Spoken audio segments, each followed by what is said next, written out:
Bonjour, bienvenue à la 4e édition des Artist Talks by The Eyes à Paris Photo. Alors rapidement, The Eyes, c'est une revue annuelle de photographie que vous pouvez trouver ici à Paris Photo. Cette année, le numéro est dédié à la thématique des traversées. Mais The Eyes, c'est aussi une plateforme autour de la photographie sous toutes ses formes. Et avec les Artist Talks by The Eyes, on donne la parole aux artistes. On les invite à partager avec vous, le public, leur expérience, leurs pratiques éditoriales autour de leur dernière publication. Donc on est vraiment sur le livre photo, l'édition. C'est un format court, donc c'est des sessions de 3 artistes avec 15 minutes de temps de parole, questions et réponses incluses. Donc n'hésitez surtout pas à la fin si vous avez des questions, c'est le moment en fait. Voilà, et je vais commencer. Alors c'est une session féminine et j'en suis très fière. Ce sont des photographes femmes. On en parle beaucoup. Moi-même, je suis très impliquée sur le sujet. Demain, il y aura d'ailleurs une conférence sur la plateforme ici, en conversation à 14h sur le sujet. 3 femmes photographes, Zenshe, Carole Benita et Valérie Belin qui nous rejoindra tout à l'heure. On va commencer avec toi, Zenshe. Tu es chinoise, tu habites à Pékin et à Paris. Tu es une artiste, tu as commencé d'abord en tant qu'artiste, puis tu as monté ta propre maison d'édition en 2015, la Maison de Z, avec laquelle tu produis des livres, tes propres livres, et des livres d'artistes avec d'autres artistes, comme le livre Bliss of Conformity, avec l'artiste Guo Yingguang qui a été exposé récemment à la MEP. Exactement. Alors, on va parler aujourd'hui de ta dernière parution. Que je médite. Que quoi? Je médite. Que tu médites.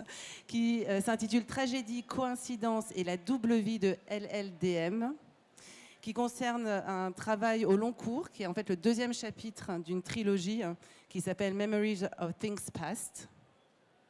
Et c'est en fait un projet de fiction documentaire basé sur des archives historiques que tu as commencé en 2015. Alors là, vous voyez la vidéo du livre qui va passer, parce que comme en fait, il y a énormément de matière, comme vous voyez, plusieurs couches, voilà, plusieurs médiums, c'était plus évident de le passer par vidéo. Alors, je vais commencer d'abord par une petite question qui concerne toi dans ta pratique artistique. Le livre a une importance importante. Enfin, une importance est important. Est-ce que tu peux m'expliquer pourquoi, en fait? Qu'est-ce que représente le livre dans ta pratique? Oui, parce que déjà, il y a toutes mes familles, ils collectionnent beaucoup de livres. Il y a mon grand-père qui était bibliophile pour les livres d'anciennes chinoises. Et du coup, moi, j'étais vraiment née dans le milieu de livres. Et après, j'ai commencé à travailler au début déjà sous la forme de livres d'artistes avant que j'ai créé ma propre maison d'édition. Et je trouve livre, c'est une forme assez énorme comparée en parallèle que les galeries ou des institutions parce qu'on est en dehors d'une cube blanche pour accrocher les œuvres. Dans le livre, c'est plutôt des narrations ou des conductions de l'ensemble de logique qu'on peut jouer avec. C'est cette partie-là qui me plaît beaucoup. Donc, et on peut le voir d'ailleurs ici sur la vidéo. Est-ce que tu peux nous raconter un peu la jeunesse de ce projet assez étonnant, rocambolesque, même une enquête? Oui, bien sûr. Là, c'est une histoire ensemble de dire ne pas trop chiner dans les poubelles. J'ai trouvé tout par hasard une poubelle, un journal de famille dans la poubelle de marché au bus à place du jeu de balle à Bruxelles en 2015. Et la taille de journal était exactement sur le même format que mon livre. Et sur la couverture, il y a un petit morceau de cuir avec Remaja Show marqué Diary LLDM 1953. Et en feuilleté le journal de temps, j'ai trouvé qu'il y a des belles écritures comme l'ancienne, il y a des photos archives, il y a des courriers, il y a beaucoup de accessoires qui sont dedans. Et aussi, j'ai trouvé, ça n'existe pas le passeport vers fin 19e siècle, mais il y a des papiers de gouvernement pour approuver. On peut utiliser comme visa. Et c'est tous ces accessoires qui m'attiraient au début et je l'ai pris à la maison pour lire tranquillement. Et après, je me rends compte que là, ça doit être quelque chose de grand. Parce que déjà, tous les noms et les mêmes caractères qui est mentionné dans ce journal étaient mis dans une manière de secret, c'est-à-dire qu'avec la première alphabet de nom et prénom. Et aussi, comme la langue française, c'est une langue très, très à la pointe, c'est ça, on dit très, très à la pointe. Et j'ai compris que l'auteur de ce journal, c'est une femme. Et elle raconte beaucoup de choses assez hallucinantes depuis la Belle Époque jusqu'à milieu de 1900. Et comme les deux guerres mondiales et les origines du féminisme, ça commence ici en Europe, et aussi son grand voyage autour du monde sur le bateau vers fin 19e siècle. Là, c'est rare pour une femme. Et aussi des salons de la littérature qui sont fondés chez eux, etc. Tout ça. Et je me sens quelque chose vraiment bizarre dedans et j'ai décidé de les suivre. Et j'ai passé 2 ans pour faire une recherche généalogique. Et on voit d'ailleurs l'arbre que tu as constitué dans le... Ouais, dans le livre, il y a petit un arbre de famille que j'ai mis après comme en rapport d'investigation. Et au bout de 2 ans, avec beaucoup d'aide des institutions et des amis sont spécialistes de ça, et j'ai fini la construction de l'arbre de famille et aussi j'arrive finalement à mettre ces noms de secrets correspondent à les caractères qui existent vraiment dans l'histoire.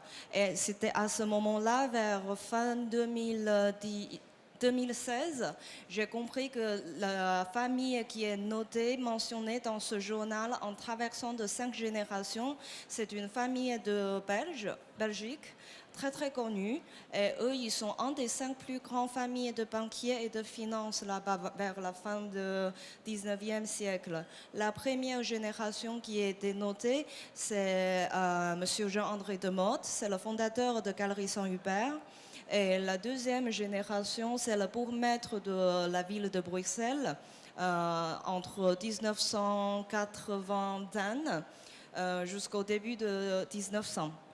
Et la troisième génération, c'est la génération de l'auteur. Et après, il y a plein des histoires sont notées dans le petit livre, je ne sais pas dans quelle partie là déjà maintenant. Et donc tu fais cette recherche et tu décides d'aller à leur trace ou tu décides d'aller en Belgique, tu mènes ton enquête, qu'est-ce qui se passe? Oui, enfin, j'ai fait beaucoup des allers-retours pendant mes recherches entre Belgique et ici à Paris. Et aussi, après ça, après le rapport d'investigation, j'ai fait la première chapitre qui était en forme d'un livre d'artiste tout fait à la main à Leboralo. Et en même temps, le rapport ensemble de mon investigation a commencé son tour d'exposition en Chine avec OCT Contemporary Art Terminal et aussi dans les institutions ou des musées. Et c'était à ce moment-là, la deuxième chapitre, ça commence. Comme j'ai perdu totalement la dernière clou dans la 5e génération avec une dame qui s'appelle Christine B. C'était une fois, à la fin de la première chapitre, je commence à parler autour de tous mes amis et des collègues, etc. Et pour si jamais on peut croiser la clou, parce que personnellement, je ne crois pas qu'une famille si connue comme ça, à la 5e génération, en descendant, on ne trouve plus. Donc, c'était un collègue, un éditeur belge qui m'a dit un jour, Zen, est-ce que tu es sûr c'est Christine Bakers ou Christine Bakers? Bah, pour moi, c'est tout à fait normal que je suis une Asiatique et je n'arrive pas trop à identifier les manuscrits. Je me suis dit, bah, qu'est-ce que tu veux dire? Lui, il est un grand fan de pilote. Il me dit, dans les années 60, il y a une femme championne, la première femme championne de la pilote de course, qui s'appelle Christine B, qui porte le même nom que la 5e génération dans mon journal. Il a dit, parce que je connais cette pilote Christine, elle a publié en autobiographie quelques moments avant. Et la chance que tu as, c'est que je connais son éditrice. Et du coup, moi, j'ai appelé leur maison d'édition et en confirmé avec la éditrice de responsable. Et elle m'a transmis mon email avec toute l'histoire, comment j'ai trouvé ce journal et comment j'ai développé mon investigation et comment j'ai perdu ma dernière clou sur arrière petite fille de l'auteur. Et quelques moments après, c'était le 1er avril, c'est le jour qu'on ne croit pas beaucoup de choses. J'ai reçu un coup d'appel après mon sieste. C'est une voix de femme avec un peu de l'âge en attendant. Elle me demande, excusez-moi, je me permets de chercher Zenshi. Je me suis dit, ouais, c'est moi. Elle a dit, ah oui, moi je suis Christine. Je me suis dit, ouais, mais Christine qui? J'ai pas de copine qui s'appelle Christine. Elle me dit, ouais, moi je suis la Christine que tu cherches. J'étais vraiment, vraiment pleurée. Et c'était après ça, j'ai finalement visité cette Madame Christine B à la personne chez elle.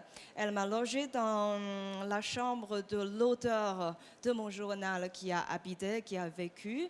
Et le soir-là, je me suis dit, c'est tellement une complicité de sentiments pour moi. Parce que ça fait des années, je vis dans une manière très virtuelle avec tous ces caractères, mais c'était ce moment-là, je suis rentrée dans leur vraie vie et en voyant toutes les décorations de meubles, de l'appartement, de la maison, était exactement la même chose que la description dans ce journal. J'étais vraiment, vraiment touchée. C'était ce moment-là, je me suis dit, allez, c'est un projet qui n'est pas encore terminé. Je dois faire un chapitre 2. Mais j'ai gardé dans la tête qu'est-ce que je peux faire dans ce deuxième chapitre parce que une histoire que j'ai trouvé quelqu'un par comme le detective novel, c'est pas très intéressant non plus. La deuxième cadeau par les dieux s'est tombé en octobre 2017 que moi je suis attaquée à Bruxelles pendant ma dernière visite à la place de Jeu de Pales en confirmé avec la musée d'archives de la ville bruxelloise. Et il y a des gens, je ne sais pas qui, a cassé ma voiture en violence pour les voitures et on m'a pris tous mes box, mes data et mes affaires depuis dans la coffre et la dernière partie de voiture. Et ton disque dur. Oui, et mes disques durs surtout. Et ben voilà, là c'est passé, j'étais choquée là et je ne savais pas qu'est-ce que je peux faire parce que là c'était toute ma vie pendant 4 ans. Et j'ai vécu qu'avec ce projet et c'était vide à la première seconde. Mais le jour au lendemain, après les dépôts de plans, après visiter plein des stations de police, je suis rentrée depuis le choc et je me suis dit, ah ouais, c'est quel cadeau par les dieux on va utiliser, employer cette tragédie dans ma vie et pour commencer ce deuxième chapitre. Et voilà, ce petit livre-là. D'accord. Alors justement, comment tu as construit sa narration? Parce que c'est vraiment un journal où il y a une narration. En même temps, il y a plusieurs écrits. Enfin, il y a plusieurs lectures, on va dire. Le lecteur même se perd à faire lui-même son enquête. Il y a quand on feuillette, on voit qu'il y a des petits endroits à regarder. Il y a des textes cachés. Alors, comment tu as composé en fait ce livre?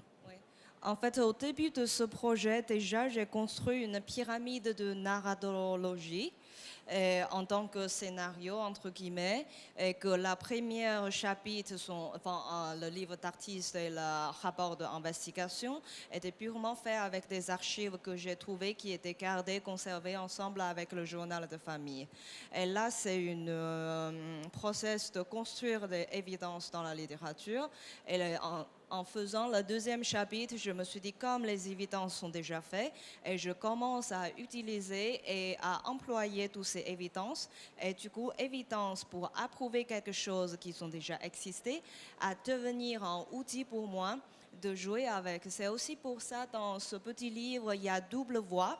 Ça c'est aussi comment ça vient, la titre Double vie de LLTM. Il y a sa vie à elle qu'elle a noté dans son journal perso. Et il y a aussi ma voix à moi de mon journal perso, que comment j'ai suivi, parce que j'ai vraiment voyagé, suivre des étapes de cette âme. Visiter tous les endroits qu'elle a visités, vécu dans les endroits qu'elle a vécu pendant les années. Je suis obligée de m'arrêter là, je suis désolée Zenche. Évidemment, j'avais encore d'autres questions. Juste très rapidement le titre, Tragédie coïncidence. Tragédie coïncidence et la double vie de LLDM. Bon, tu as partiellement expliqué. LLDM aussi, tu peux pas dire le nom. Non, je peux pas. Voilà. Donc ça reste, le mystère est inscrit même sur la couverture. Est-ce que vous avez des questions par hasard pour Zenche? En tout cas, tu es à Polycopie. On peut te retrouver toutes tes éditions à Polycopie et tu fais une signature de ce livre demain entre 14h et 19h. Polycopie étant à Concorde. Oui, c'est pas très loin de Musée d'Orsay. Vous tapez Polycopie, ça sort. Merci beaucoup, Zenche. Merci.